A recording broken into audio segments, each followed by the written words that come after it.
En la actualidad se desempeña como director general de la Corporación Autónoma Regional del Tolima, Cortolima. Invitamos al doctor Jorge Enrique Cardoso.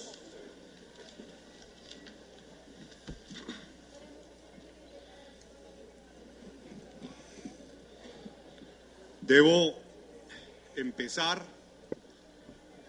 por expresar también nuestro agradecimiento al doctor Luis Ernesto Vargas y a todos los magistrados de la Corte Constitucional que pensaron en el departamento del Tolima para hacer este encuentro. Ese saludo se triplica también por la alegría que hemos expresado todos los tolimenses por tener este encuentro en estos días. Porque con este encuentro validamos la herencia de juristas como Darío Echandía, Alfonso Palacio Rudas, Alfonso Reyes Echandía, entre muchos otros. Triplemente agradecimiento porque desde luego nos dan la oportunidad a cerrar el ciclo de paneles con un tolimense, a cerrar este ciclo de paneles con la presencia de todos los colaboradores y funcionarios de la autoridad ambiental de nuestro departamento, representada por el suscrito. Por eso tengo la inmensa responsabilidad de cerrar este ciclo de conferencias de la mejor manera y con el mejor deseo de ustedes, a sabiendas de que muchos de ustedes también están aquí presentes porque quieren saber qué vamos a decir en la tarde de hoy. Bien, la breve exposición, que prometo sea breve, alude a la protección constitucional del recurso suelo, porque en la mayoría de las conferencias siempre estamos hablando del recurso agua, pero hay un recurso dentro de los 5 que son de los más atropellados y trajinados y menoscabados a diario. Por eso quiero plantear que la protección constitucional del recurso suelo es una tarea aún pendiente. Todos los ciudadanos colombianos entendemos que la Constitución Política del 91 se protegen en buena medida los recursos naturales, pues pensamos que en el marco de la Constitución ecológica se logra una verdadera protección y defensa del recurso suelo, como lo está ampliamente difundida para el derecho universal del agua. Tenemos en el imaginario que con solo argumentar nuestras peticiones para el caso de los ciudadanos o las decisiones administrativas y judiciales para el caso de los servidores públicos o los jueces de la República o los operadores del derecho ambiental, se puede defender la base fundamental de todos los recursos. Pensamos que con solo citar o hablar del artículo 79 de la Constitución Política o al enunciar la norma simplemente que señala la obligación del Estado a planificar el manejo y aprovechamiento de los recursos naturales contenido en el artículo 80, se puede defender el recurso suelo frente al embate del mercantilismo globalizado del suelo a costa del desarrollo sostenible, el progreso y el mejoramiento de la calidad de vida de los pobladores. De igual manera, los versados en el derecho comprendemos que siendo la Constitución Política la norma sobre la cual se soportan las demás preceptivas, no extiende reglas suficientes para lograr una armonía con los demás recursos y especialmente con los desarrollos que requiere la modernidad y sobre todo la necesidad de atender requerimientos de una población creciente. Todos los conferencistas desde el miércoles aluden a los principios constitucionales y resulta que nuestra Constitución ecológica es tan rica en artículos como lo es con principios. Y así como los operadores judiciales, administrativos, de autoridad ambiental, aplicamos los principios para resolver un simple conflicto entre particulares, utilizamos los principios para resolver un conflicto policivo, en el derecho ambiental también hay muchos principios que dimanan de la Constitución Política. Los principios como enunciados normativos generales de valor son supremamente importantes en el derecho constitucional y especialmente en el derecho ambiental. Esos principios y las premisas consagradas en la Constitución no han logrado, en el caso de nuestro territorio, proteger el recurso suelo como aún lo define el Código de los Recursos Naturales, el Decreto 2811 de 1974. El Código que, según los versados, es una obra maestra que el legislador colombiano no ha podido actualizar o modernizar, plantea varias y urgentes necesidades. Las autoridades, los funcionarios públicos, los empresarios, los particulares o simplemente nuestros usuarios no han comprendido el alcance de lo establecido en el Código de los Recursos Naturales. Y aquí voy a hacer un breve repaso de 4 artículos supremamente importantes, porque una de las funciones adicionales de las corporaciones autónomas regionales es la de tener que explicar a cada momento el rol de las corporaciones autónomas. Siempre nos toca recordarle a la autoridad de policía, a la autoridad administrativa, a los alcaldes, a los diputados, a las fuerzas vivas y especialmente a algunos jueces la tarea de que los servidores públicos tenemos unos parámetros y unas obligaciones que atender frente a los recursos naturales. Pues bien, el decreto 2811 plantea específicamente en el artículo 178 una serie de principios supremamente importantes. Primero, respecto del suelo, aún vigente, antes de la Constitución Política del 91, el decreto 2811 plantea las condiciones y factores constitutivos del suelo y señala que nosotros, como operadores de esa norma y como autoridades, debemos identificar el uso potencial de los suelos según los factores físicos, ecológicos y socioeconómicos de la región. Y no vale en este momento reseñar lo que anteriores exponentes habían enunciado acá. La integralidad que tiene el suelo con otros elementos, con el subsuelo, con sus pobladores, con la biodiversidad, con la cobertura vegetal, con la función que cumple ese suelo que soporta algunos ecosistemas estratégicos. Ese artículo 178 establece, conjuntamente con otros artículos, los principios para el uso de los recursos naturales. Debemos anotar que hay varios principios que no atendemos nosotros cuando estamos ejerciendo nuestras funciones. El principio de la eficiencia y el interés general, en los literales A y C, que señala que los recursos naturales y demás elementos ambientales deben ser utilizados en forma eficiente para lograr su máximo aprovechamiento con arreglo al interés general de la comunidad y de acuerdo con los principios y objetos que orientan el Código de los Recursos Naturales. El decreto 2811 recoge todo ese acervo ambientalista de la Constitución Política.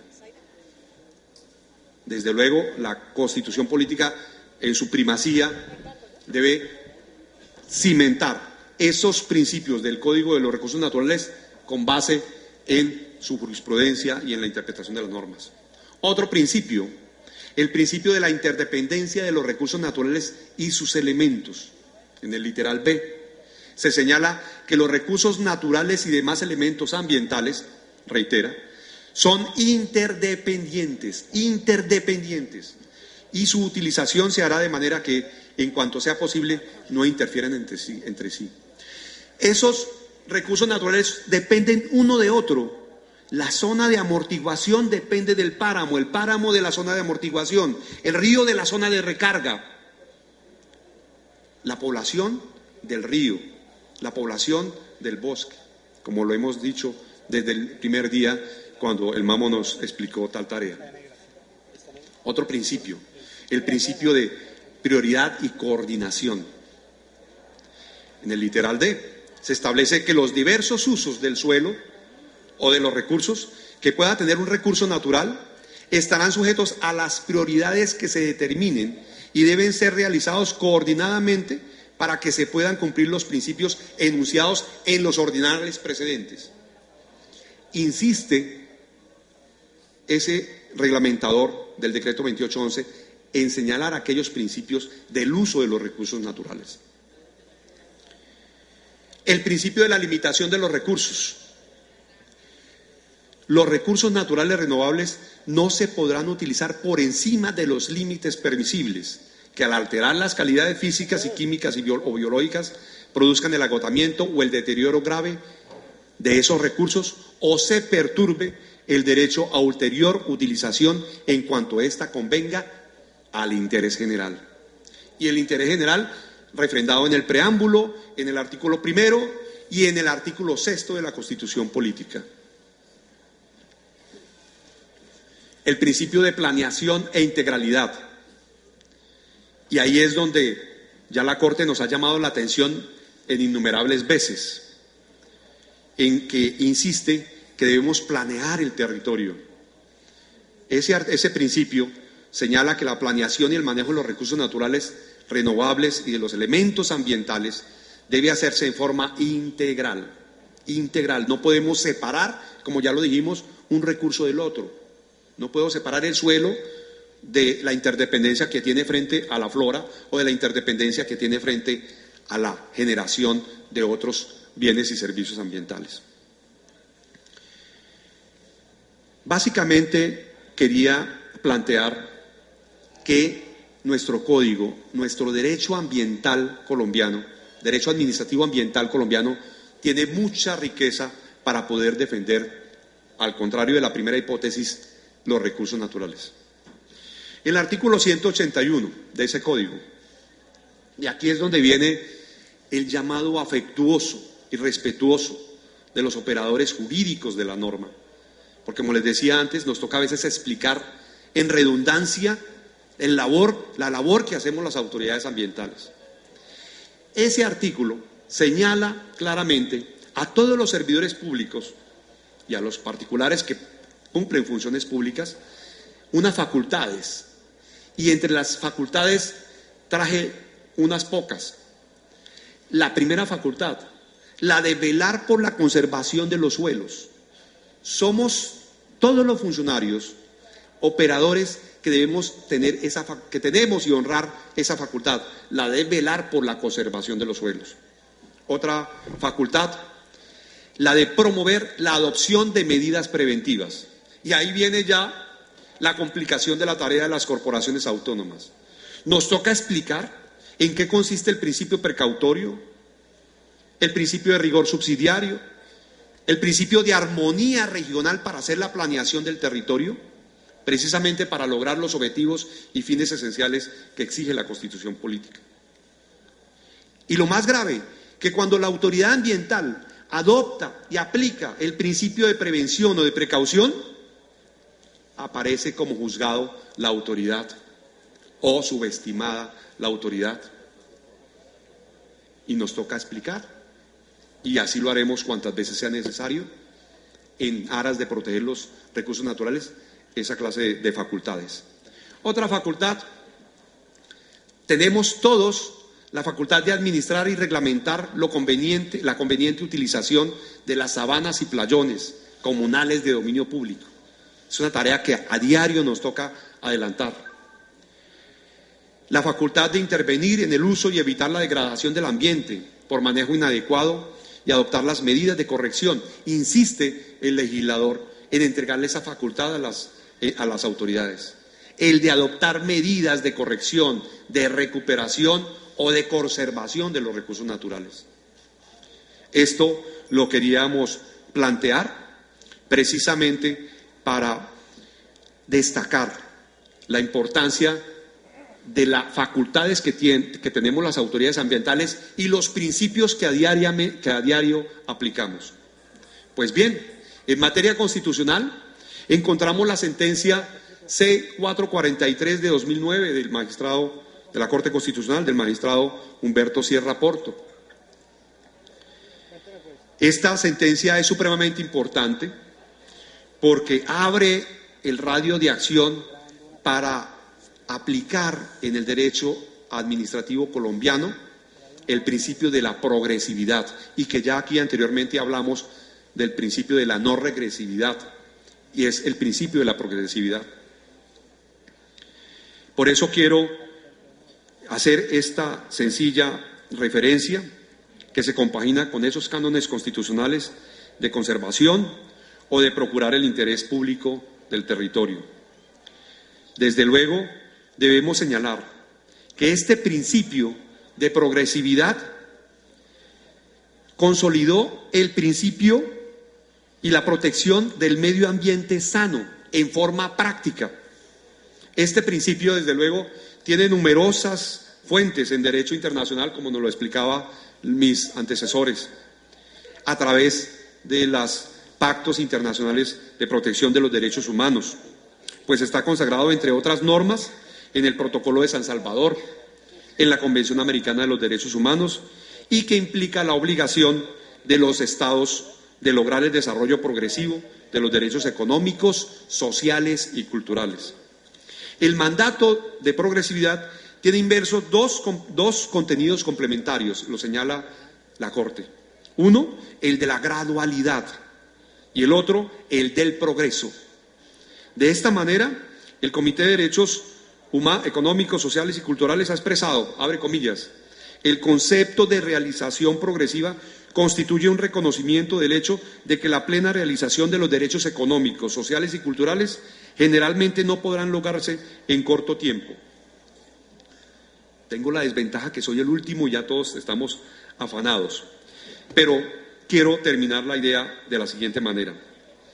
La Corte Constitucional, basado en dicho principio, avaló la posibilidad de establecer zonas restringidas para la minería en el enfoque principal de proteger el recurso suelo, como se establece tanto en el artículo 34 de la Ley 685 como en las normas del Código de los Recursos Naturales. Y aquí viene la siguiente reflexión. Todos aludimos a la sentencia C-123 de este año, pero hay otras sentencias, como estas que estamos hablando, que mantienen las capacidades que tienen las autoridades locales en el artículo 34 del Código de Minas, en la Ley 685 y en el 37. En el del 34 ya la Corte ha explicado y aplicó precisamente este parámetro de la progresividad. Este avance de la Corte permite evidenciar tangencialmente que sí existen instrumentos para defender y estructurar procesos de desarrollo sobre el recurso suelo. En este fallo se enuncia la edificación de un nuevo paradigma, el paradigma que nos explicaba el doctor Lorenzetti, que impone obligaciones al Estado y también a los particulares. Pues lo que hace finalmente la Corte es promover que las entidades encargadas de materializar las actividades de protección nos corresponden actuar prontamente en la protección de los recursos naturales. Con base en esa directriz, debemos comprender que el uso del suelo en su concepción integral de la Constitución y del Código de los Recursos Naturales, subsuelo, suelo, pobladores y demás elementos o componentes, es un elemento que debe ser objeto de aplicación de dichos principios, siempre pretendiendo el alcance del desarrollo de sus comunidades en armonía con los recursos naturales objeto de protección. Hay otro principio, y me honra muchísimo que el doctor Nilson Pinilla esté aquí, y él precisa el principio de la humildad. Con el doctor Jorge Ignacio Pretel señalan el principio de la humildad, y ellos nos aterrizan como seres humanos en esa sentencia.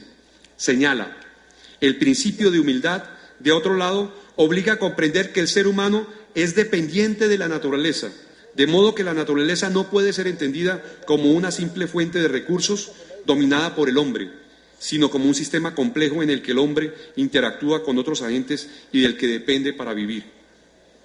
En este contexto, tanto el hombre como la naturaleza tienen valor a la luz de la Constitución. La humildad, que debe contener una decisión con alto sentido común que provea la información de proteger ese macrovalor del ser humano, que siempre estará dependiendo de la naturaleza a la que él se debe. Ese principio de humildad lo debemos nosotros tener muy presentes en todas las actuaciones que debemos adelantar. Pues bien, Yo les decía que mi exposición iba enfocada a tres tópicos, entre ellos las tareas pendientes que tenemos. Con base en esos principios, en esos instrumentos constitucionales, tenemos unas tareas pendientes. Primera, lograr una legislación que desarrolle la gestión integral del suelo, con el doctor Carrizosa, con la Universidad Nacional. Estamos realizando una serie de talleres para proponerle al Gobierno Nacional una política integral de gestión del suelo. Y estamos estructurando las definiciones, los alcances de esa política de gestión del suelo, basada en los principios que hoy les compartí. La articulación y el fortalecimiento de los instrumentos de ordenamiento ambiental territorial, consolidación del principio de primacía y armonización de las normas ambientales. ¿De dónde acá no se pueden hacer consultas populares? Esta mañana madrugué a las 6 a mirar el artículo de la ley 134 a ver si encontraba en ella, siendo una ley orgánica, porque regula mecanismos de participación ciudadana, porque es ley orgánica, de dónde acá el aplicador de la ley distingue lo que la ley no distingue. Entonces, ese artículo de la ley 134, más el artículo 6 de la Constitución Política, donde señala que la soberanía reside en el pueblo, no le podemos coartar. Y lo digo aquí en forma académica, porque si lo digo en forma oficial, seguramente me llegará una conminación. ¿De dónde acá no se pueden aplicar los instrumentos de la Constitución? Y ahí viene la tarea importante de la Corte. Otra tarea pendiente, además de desarrollar y encontrar la salida de la utilización del artículo 6 de la Constitución Política, es fortalecer el Sistema Nacional de Áreas Protegidas, como lo planteaba ayer la doctora Julia, y los sistemas departamentales de áreas protegidas. Esta semana el Consejo Directivo de Cortolima actualizó el Sistema Departamental de Áreas Protegidas del Tolima e incorporamos otras formas de conservación de algunos ecosistemas estratégicos para el departamento, los bancos de tierras, las adquisiciones que hace la sociedad civil con interés de conservación, los predios que adquieren las simples juntas administradoras de acueductos para proveer agua a sus pobladores.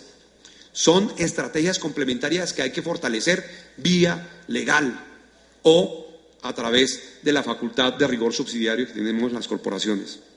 Otra tarea pendiente, validar por vía legal, como les decía, otras estrategias de conservación como las que ya le enunciaba. Reconocer el grado de autonomía de las entidades territoriales en el uso del suelo y su concepto de integralidad. Y otra tarea importante, validar el alcance de la soberanía de los pueblos a través de las consultas populares. Es una tarea pendiente. En esta Constitución ecológica debemos nosotros cimentar y fortalecer esos mecanismos de participación.